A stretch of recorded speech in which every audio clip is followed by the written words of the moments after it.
We back from Brothers from Inglewood podcast with my co-host Charley Mack.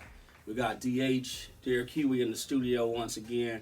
And just want to say thanks for following us on our social media platforms. It's been really a great experience to be able to come to you guys and share information and have some dialogue and talk about these great topics. As Charley Mack, as always, he always coming up with something hot to discuss, which stimulates all types of dialogue. And so we're looking forward to getting right into this segment. And before I do, I'm just gonna throw it to Charley Mack, and then we'll introduce our guests. Go ahead. Okay, what's up, guys? We back in the building. We got another interesting topic to talk about. We got our boy over here, man. We go back with this guy over 40 years. Real tight dude. He's not even like a friend. He's like a brother to us. No doubt. Loyal dude. Good people. Everybody who know him, they know the type of cat he is. Real great character. So we're going to go ahead and get this thing smoking for y'all. So go ahead and get your water so you can be ready to put out the fire. Yeah. No question. Say something to the folks, DH. What up, fam? What up, everybody out there? Inglewood representing. Shout out to Double P.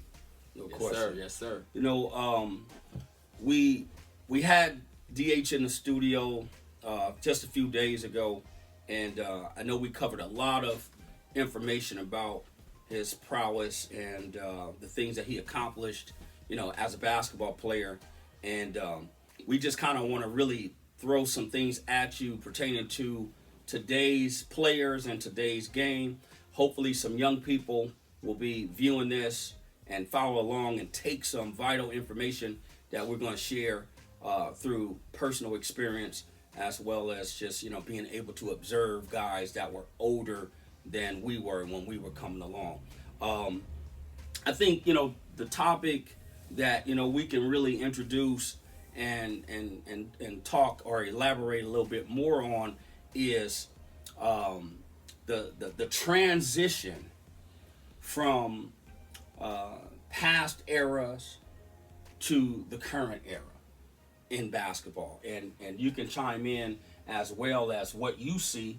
You're a former athlete, always played basketball, football, you ran track, you were into gymnastics, Yes, sir. pretty much you were an all-around athlete. So what does that look like, the transition from the era we came out of into what we're seeing today? It's funny because the era that we came out of, you had to be, that much better, that much bigger, that much quicker, and that much wiser. The things that they have now for these young athletes and these youngsters, there's so much other influences. You got social media, you got other avenues that people can be a part of and showcase their skills and showcase their talent. Right. We didn't have that in our era. Right, in our era, either you was the best or either you was gonna get a job, at Church's Chicken. No disrespect to churches. No disrespect, because I like y'all Church's got them Chicken. bomb honey biscuits too. There you go. So it was just a different I era. got Now you. these guys, and even in all aspects of this era, the generations are just different. We're probably 2 or 3 generations removed from these youngsters. Of course, now. of course. We're like Of old enough course. to be these guys' grandfathers in certain cases. Yeah. Really. Yeah. So it's just the thing back then and versus now, it was just much harder. Right. You had to shine much brighter back then in order to get special that talent. Exactly. You know what I'm saying? Yeah. So, and I agree 101%, because really what you're saying is exposure played a big part In that. whole thing, because I was talking to somebody the other day. Actually, it was Carrick DeHart, and he was saying how the particular basketball camps, everybody wasn't able to go. Right. You had to be in that group. If you didn't, basically, if you, I if never went to who. If you didn't know somebody or you didn't have a name, you wasn't getting into that camp. Now what the camp that you guys went to was what? 5-star. That was out there at UC Santa Barbara. Okay. Shout out to my boy J-Dub. He pushed me and my boy carried the hair up there Yeah. in that Mazda with one seat. That was the driver's seat. And then you know, Doc, we sitting in the car pushing to the Superstar camp in Santa Barbara. Wow. Yeah. Wow, that's what friends do. Man. And like we forementioned, the talent had to be there. Right. But it seems like today in this era, if you just got a name, Right.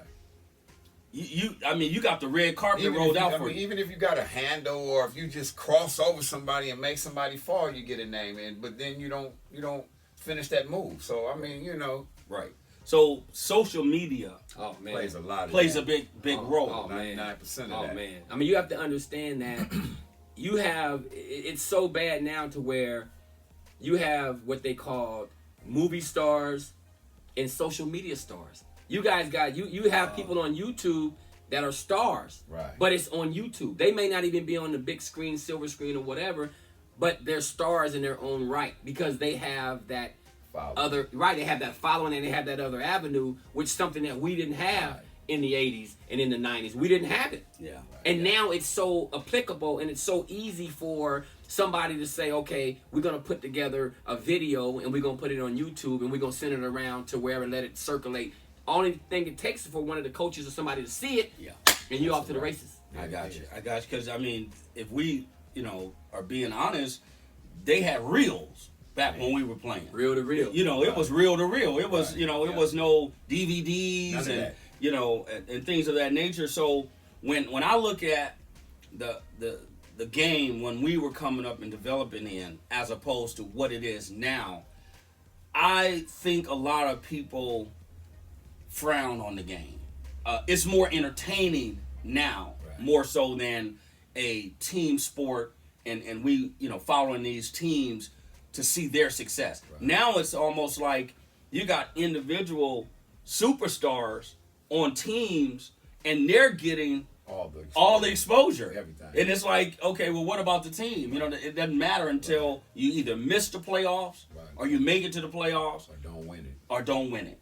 But, so I'm thinking, how do we encourage the younger people that are coming along? How do we help them understand that this game is really a vehicle to other things? Because we had relationships.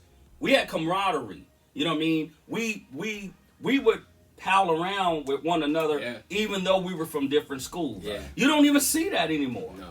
They jumping from school to school. Hey, man, come play with me over here, man. We can win this championship, man.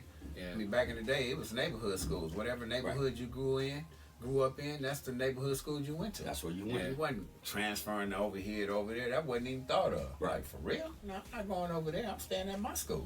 Because a lot of them, they're like all-star games or all-star teams. Right. Yeah. You're stacking a team to win a chip, but at the same time, when everything is over and said, now you go back to your prospective place. Right.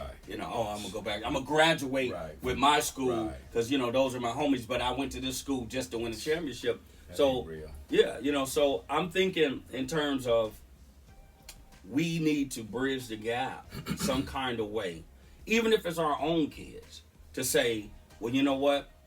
This is a true perspective that you're going to hone your skill. You're going to play the game with integrity. You're going to respect each other. See, that's what it is. A lot of kids don't respect the game. They don't respect who came before them, who opened up these doors.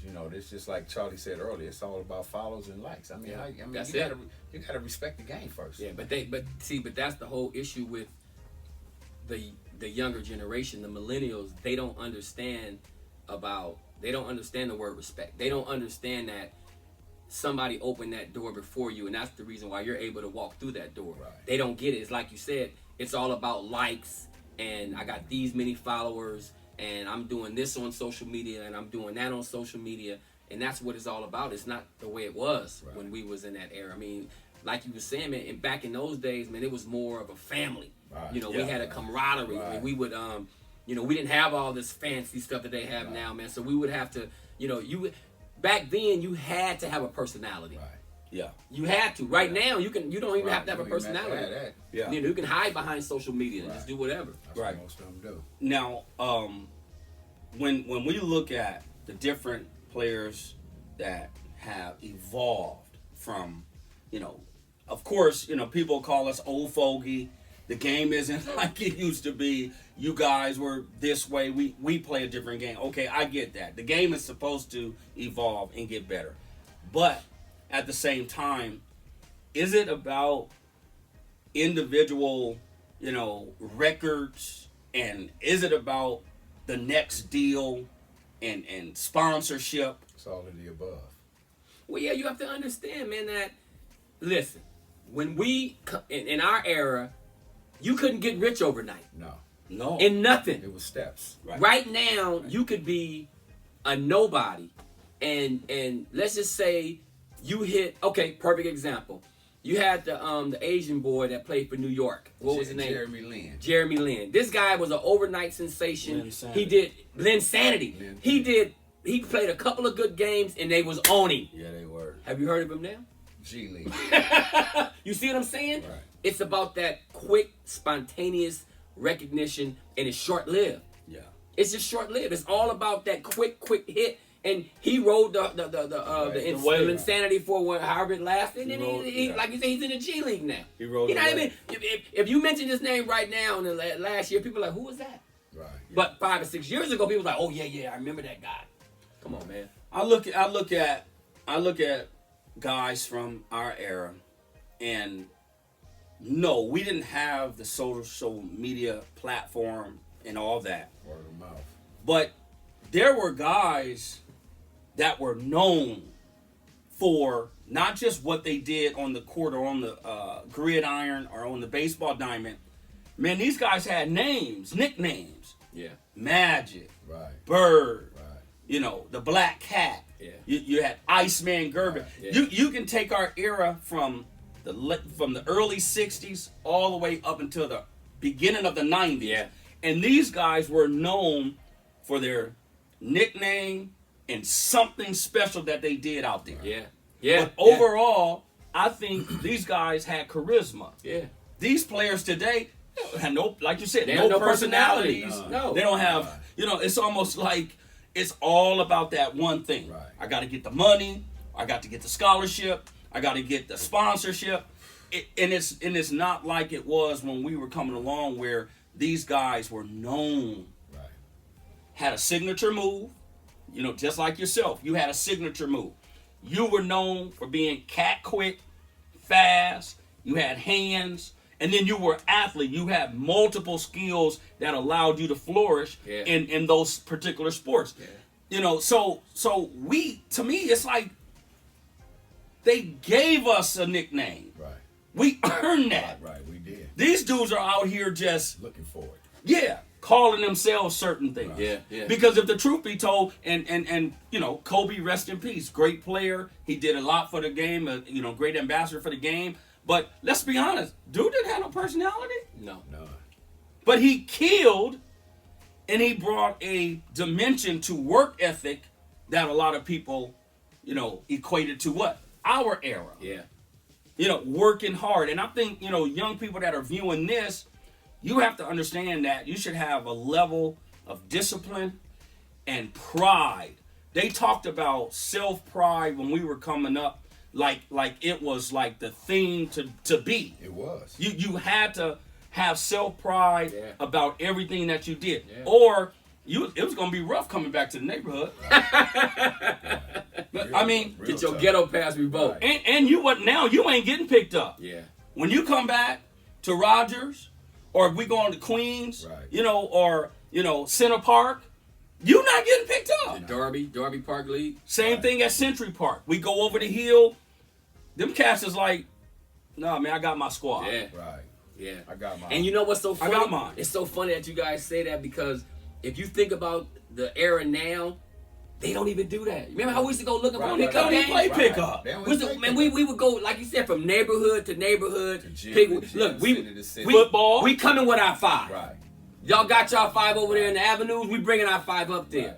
Football, we Football, looking for same one. thing. Flag football. I remember in one the time streets. we playing. It was 107th against 104th. All the time. Patting all them. They had some talent over there. Pat the rat. Hey, We already you knew what you was getting if you played 104. Oh no, you was They gonna had get Huggy from 102nd. You play 104, you getting beat up. Oh what yeah, you gonna get? Yeah, you was gonna get, it was gonna be hard. Oh man, 104 wasn't playing. No, but we look forward to that. Yeah. And then it was stair stepped because some of those guys were like 5 years older than us. Right. But there was a street. Right. So you had to get out there, little or not. If you wanted to play, you had to play with the dudes that was 5 years older than you. Man. So I mean, it was the same thing when you were playing at Rogers and Bethune and places like that. And now guys are getting familiar with you because now they're like, "What isn't dude from Inglewood?" It's like, "Nah, he live in L.A., but he go to school in Inglewood or whatever." Right. What was the competition like for you when you were going from gym to gym, playground to playground, just to work out? Man, competition was real. Like wherever city you went to, wherever park you went to, it was somebody from that hood who had a name, and you had to. Like Charley Mack said, we'd bring our five. We're here like Gardenia's doing it, so we're gonna slide over to Gardena and see what they doing. Yeah. Or we going over here to Santa Monica to Memorial Park. They got five over there. Let's go see what they doing. Or Westwood Rep. Wherever it was at, that's where we was at. We bringing our five. We bringing our five. We bringing our five. Right. Y'all got y'all five. We walk in there like, we got our five. Right. We good. Yeah. We got ours. Yeah. And that's how it goes. I remember this, and you could talk about it. We had just graduated high school. I think it was summertime, and you got invited to come to Santa Monica to work out. Oh man! Hey! Oh wow! But look, and they had their squad. They had their squad. Yeah, this was the team. They had their team from last year. Yeah, they had their team from last year, which like, was was leaving sophomores, right? It was me, DH, Ice Cream, J-Dub, and Dion, Dr. U. Oh, Dion's with y'all? Yeah. Dr. U. Like I said, had our five looking for a run. Man. Santa Monica College had their dudes. Wow. So he's like, well, I want you to play against our dudes. Let's see what y'all about. Man. Really? What? We ran through them, man. Y'all ran through them, huh? Hey, we ran Nah, through come on, y'all. What? Through. Oh, man. Come on, these your dudes from y'all had? We smoked them. Did y'all smoke them, DA? Man, what? We ran through them, man. That was crazy. Right. Just because the squad y'all I'm hearing about, I'm like, man, y'all couldn't have lost that. Man. Yeah, that and that's where the ball really got rolling because he invited you up there to check out the team and everything, and that just pretty much went into a whole different thing where you ended up committing to go there. But I say all that to say that the young people today need to learn from the past. Right. And I'm not saying live in the past, but we learn from history.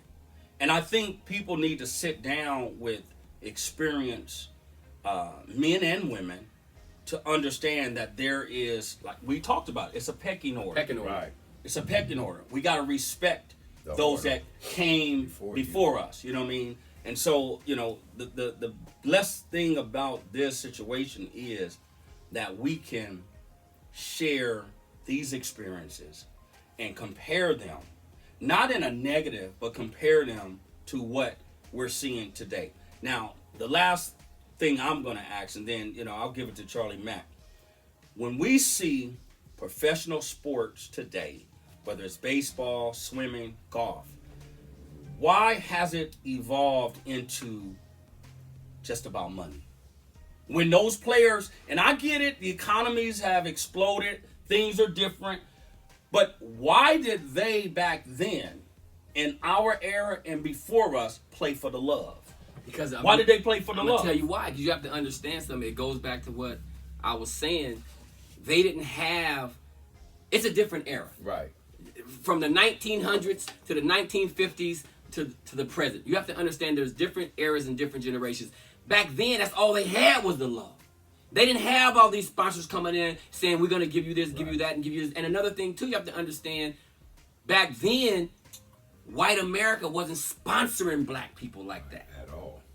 It was a taboo to have a black person selling your product. Yeah. You have a black man, Mean Joe Green, trying to sell orange juice. I never. It's not happening. So everything has changed, and that's why these youngsters are coming in. I mean, perfect example: LeBron James, it was $100 million man before he even put the ball on the floor because Nike gave him what? Nike gave him. That's what I'm saying. Lifetime contract. That was now, but when he first went into the league, they gave this man $100 million. Yeah, that's right. That wasn't happening back then. And I'm glad you said that because I was going to ask you guys. They was at the camp when you was working. They was there, but how do you go? Yeah, Maverick was my assistant. Food didn't do nothing, but he was my assistant. But Maverick, you owe me a job. If I see you, homie, I'm asking for a job.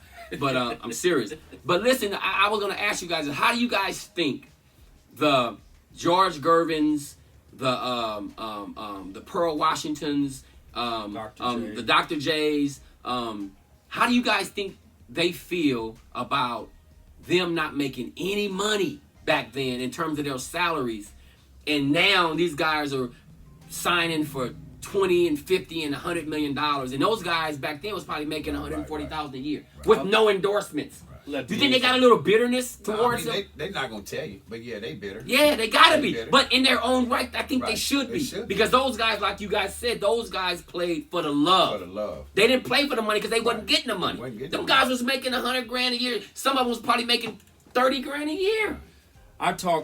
You're right. I talked to a notable coach. I'm not going to say his name, but I know him well.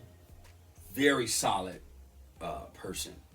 And we were having a conversation one day up at Inglewood High. We were, coaching, training some kids.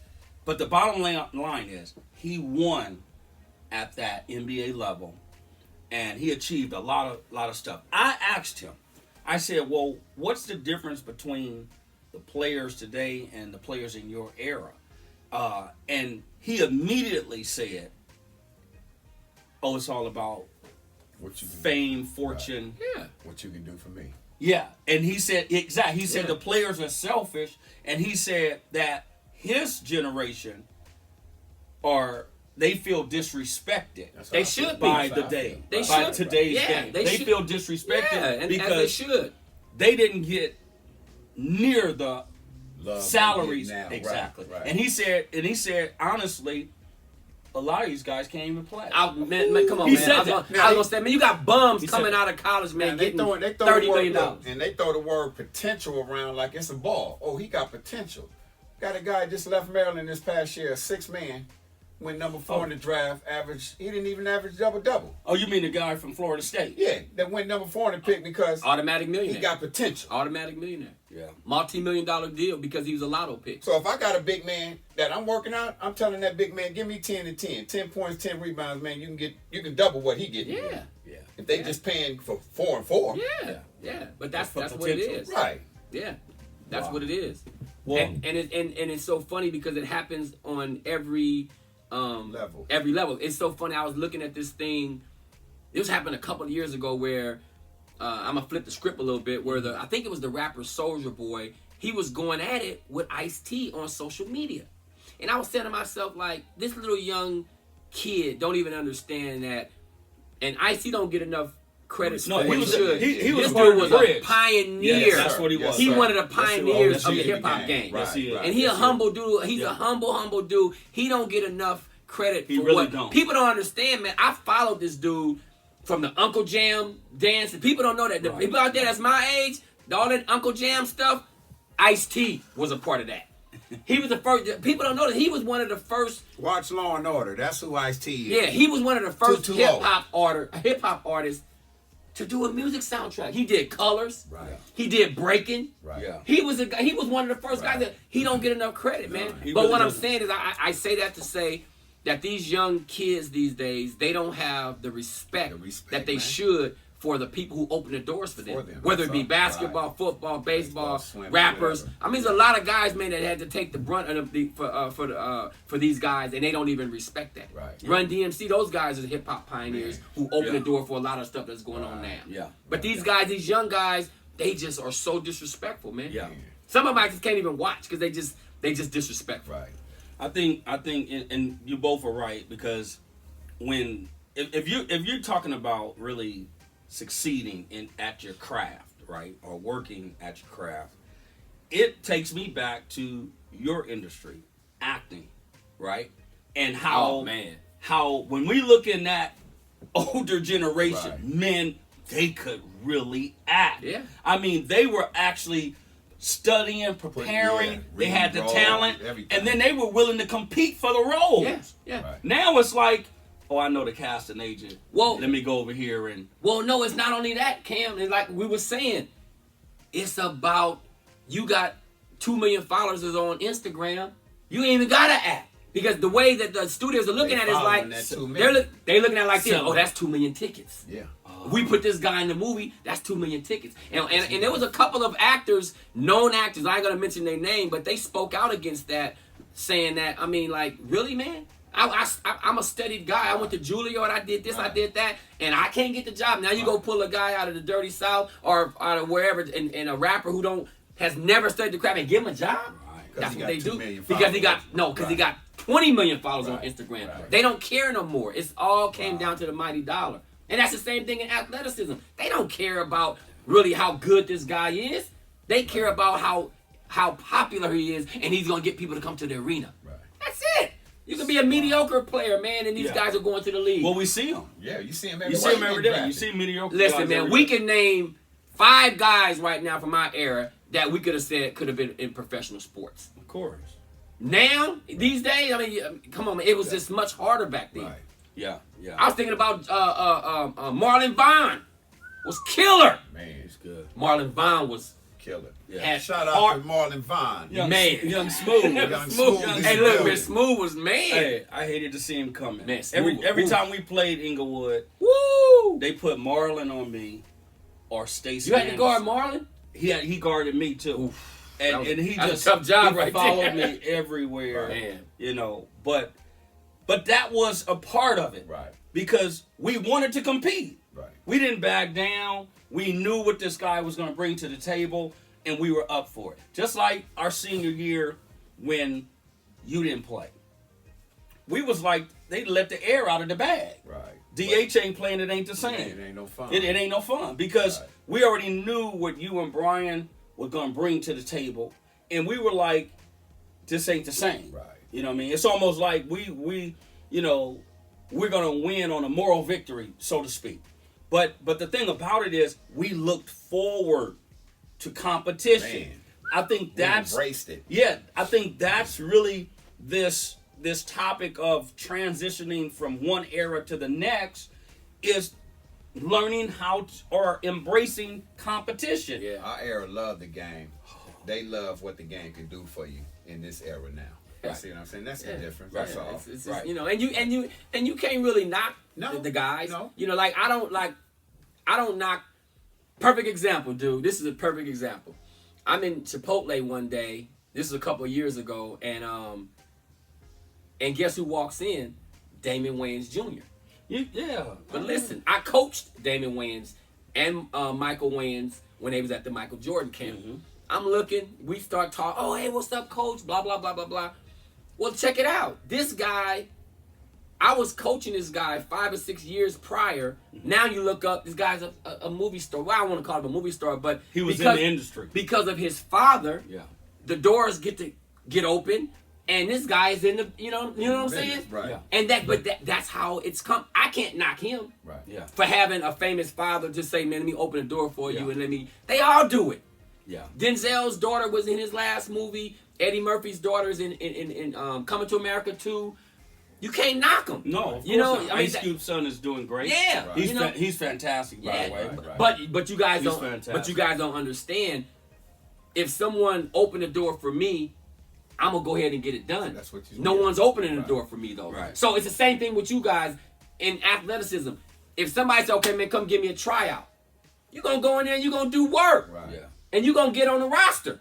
Yeah. Ain't nobody doing it. You gotta have a name, Right. and you gotta know somebody who knows somebody who Right, knows who knows somebody. somebody. And that's how it, and that's the way of the world now. So that's politics. It's politics At its best. At its At its best. best. But you can't knock. Can't Don't hate the player. You gotta hate the game. Listen. If I had a shot at something, and I can turn you on and turn you, I'm gonna turn you on. Yeah. So you can't get mad at me, but you gotta just look at how the system works. Yeah. You gotta hate the system. Don't hate the player, man. Hate the game. Yeah. I think with that, then we're accountable. We got to help one another. Right. Oh, man. We have to tell this generation as well as our colleagues, listen, you didn't get there alone. Right. They You're don't not an island. They don't understand They that don't understand that. Yeah. The same thing like I was just telling y'all with LeBron with Maverick. I mean, I'm serious. Maverick was when LeBron and them came to the Jordan camp. Maverick was my assistant. Maverick was a horrible assistant, even though it wasn't like a real. But if I saw Maverick now, I say, hey, what's up, Maverick? You remember? Oh man, you was my. He'd probably blow you. But what I'm saying, if I say, well, man, you know, I need this, I need that. That's a pretty decent camp. These guys won't, you know, they'll be like, all of a sudden they get amnesia. Oh no, oh yeah, I can't do this, I can't do that. But man, when you worked for me, you know, you didn't even come and work. I would let you slide off and do whatever because you was with King James. Yeah. So he would slide into the camp, you know, and oh yeah, okay, yeah, and then all of a sudden I look around, he gone until the next day. Seriously, Maverick did that for 7 days straight. He would show up late. Yeah, he would show up late, and he would be like, he was a young kid. Yeah, too, yeah, though. they was both young. You know, and I don't knock him. But then he would, you know, I'm out there running drills. Oh, yeah, all right. And I look up 2 minutes, where Maverick go? Maverick gone. Until the next day. Then he'll slide and do the same thing. But what I'm saying is, if I seen Maverick tomorrow, hey, what's up, Maverick, man? You remember? Oh, man, you was my assistant at the Michael Jordan camp. He gonna remember me immediately. Because he was only at the camp one time. Yeah. He gonna remember me. Yeah. Well, check it out, Maverick. Since you was a horrible assistant, you I think mean, you like, right? You think you can, you know, hook a brother up? These dudes get amnesia when you start asking these guys for help. Right. Well, They get amnesia. Right. And the sad thing is, people frown on that. Right. Like that's a bad thing. Listen, man, nobody is looking for a handout. Right. But we should Get be that hand out. we should be able to get some assistance. Right. Well, you know what, Coach, I know somebody. I can plug you with them, and it'll be great. No, well, that's opening the door. Yeah. Saying I'm gonna get you plugged in. Yeah. You won't be working directly with me, but you're gonna be working in this industry. Yeah. You see what I'm saying? Yeah. To me, that's an opportunity. Yeah. You know, given. You gotta But- show somebody the door. Well, people have to remember who helped them. Right. You can't get amnesia when it comes down to who helped you and who did. I can remember. I ain't gonna say their name, and you guys know what I'm talking about when I say this. This guy was he came out of a great school here in L.A. and he used to come to the barbershop crying and whining and feeling down and all this and all that. And next thing I know, because he didn't get drafted, but next thing I know, a few people put a few words in him and turned him on to another bigger head, and he was in the league. Y'all know what I'm talking about. Yeah. Yeah, don't blast him. Right, but what I'm saying is, all of a sudden, this dude is nowhere to be found. Right. You know what I'm saying? Like, go back to the source on who really helped you. If this guy wouldn't have turned you on with this legend, Right. you wouldn't have been where you are now. You wouldn't have made it in that league for as long as you did. Because you started off with this dude when he had his thing, and all of a sudden he's like, oh, this dude is, you know, so let me make a few phone calls and let me whatever. I mean, I know 2 dudes off the top of my head right now who I know that somebody got them in the league because of somebody's name. And they say, look, man, look at this guy. Give him a shot. And they gave him a shot, and he made it. It's the same thing I say. Open the door for me. If I fail, That's on me. that's on me. Right, but open the door. Right. Yeah, because I mean, you got to have some talent Right. to stay there. That's what I'm saying. You can't just be a miracle. Right. Right. I don't care who it is. I don't care if it's the President of the United States. If they He walk you stayed there. It through was the a door, miracle. if they walk you through the door, you know, He did 8 of them. Man. you know. But think about this 4. though. But think about He this. did 8 years. He didn't No, do not 2 terms? not him. Okay. The other guy. Oh The no, guy he that just he left. deserved to be there. I'm talking about this other guy that was Oh, there okay. when he's supposed to be. No talent, But what I'm saying is, but he had a skill set. popularity. You know, Right. he had money, Popularity. and he knew how to work it. To You know what I'm saying? manipulate the system. You know, but I'm just thinking in terms of getting back to the tradition of hard work, Just and hard competition. Work. Hard work, respect, man. respecting, you know, the systems, you know, that are in front of us. So, you know, just in closing, you know, and then I'll let you guys, you know, chime in on this. But in closing, I think that the whole spectrum of what we see today as opposed to back then is still a bridge, meaning there's still connected. Right. It's supposed to evolve. I'm not hating on anybody. Yeah. Get your money. It's a different era. I don't care what you do. Get your money. I want to see everybody succeed. I think that we owe this generation correction. We need to rebuke these so-called, personalities that feel as though they don't owe the game nothing. Right. You owe the game something, bro. Owe the game. Oh, I know. You got to make a deposit. Yeah. But then when everything is all said and done and your career is over, you want to come back to the neighborhood. You want to be accepted like you never left. Right. No, that's not cracking. So how do you feel? Well, you'll close us out. We'll throw it to Derek. How do you feel about guys that came from your community, look like you, experienced some of the things you experienced, succeeded, went off in the sunset, and you didn't see them anymore until the show was over? Right. How do you feel about those type of guys that make their way back to the neighborhood? Right. I mean, that goes back to like loyalty, respect. Like you said, you get there, you had your friends that you grind with. Then when you get there, you leave your friends, and then you go meet some new friends that you don't even know nothing about. Only reason that they're messing with you is because of what you have. Right. Yeah, and once that's gone and dried up, then they're gonna kick you to the curb, and like Hoop said, then you're gonna come back to the hood like it's all good. Like when you got there, you should have just brought me along with you. Yeah. I can be that ear, that eye for you. Yeah. And I'm gonna be loyal to you. Right. That's what it's all about. I have a sense of loyalty. That's what it's all you. about. I'm gonna tell you what, hey man, don't do that. That deal ain't cool, man. He just walking you down the wrong road, man. He don't care about you, homie. That type of stuff. But everybody think that, when you listen, when you listen to your homeboy, they think your homeboy is telling you wrong, but it's that person that's on top that's telling you wrong. Yeah, it happens. Because they got the resources and the stuff that tell you that and feed you that negative energy. Yeah, it happens on every level. Right. Yeah. Happens on every level. Yeah.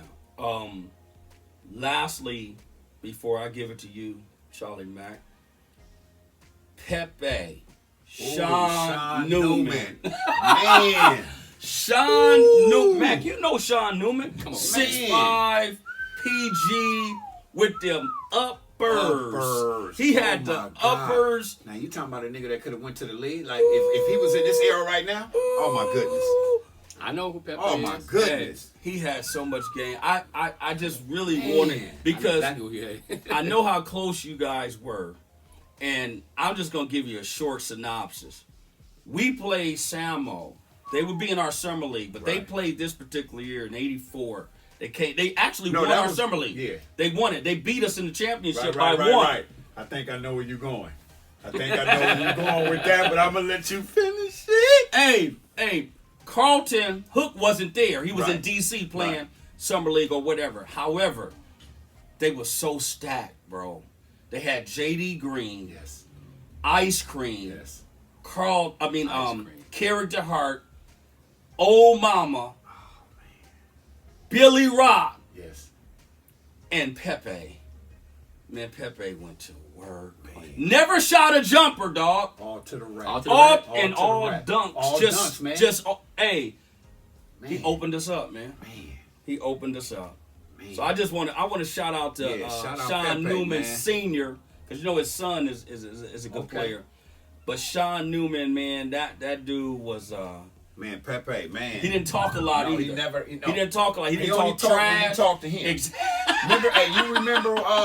I thought you was gonna go somewhere with that Inglewood story when Inglewood and Samo played, and your boy Eric Jordan was mouthing off to him. He didn't know Pepe. He didn't. He like DH, man. You better tell your boy that. I remember. I don't know if he went baseline or went down the middle. And the rest was history. And your boy fell all down to the ground. He cocked it. Oh my man. goodness. He cocked it on him. Oh man. No, Pepe was. Yeah, Pepe was real, special man. Dude, man. I'm trying to figure out who we compare him to today. In this era. You know what? And this ain't a lot on it. Dudes I can hear you in the remarks all you want. He was a slasher like McGrady. You know what? Because McGrady was a better jump shooter. Yeah. But the way they attacked the rim was similar. And you know who else I was thinking of? Old boy that went to Arkansas. What's my guy? The light skin. Todd Day? No. Yeah. No, not Todd Day. Morrison. No, I think Todd Day. Todd Day was a star. Todd Day used to come off them pics too, Right. and he was skinny like Pepe. Yeah, real skinny. You know what I'm saying? Pepe, Yeah. man, he has so much man. athleticism, man. He has so much. I thought where did he go? San Jose State. Remember him and Boobie. I thought them two were bigger than that. Yeah, I thought Boobie, but they see, were that's bigger. back then. But like I said, it's That's a when different era. Yeah, but see, the East Coast wasn't coming. But it's a different era. Right. He would have been great for UNLV. Man, he Pepe. would have been great for a lot of teams, Yeah. man, back in the day, man. I'm for real, man. And he but, played you know, defense. Hey, yeah, he did it all.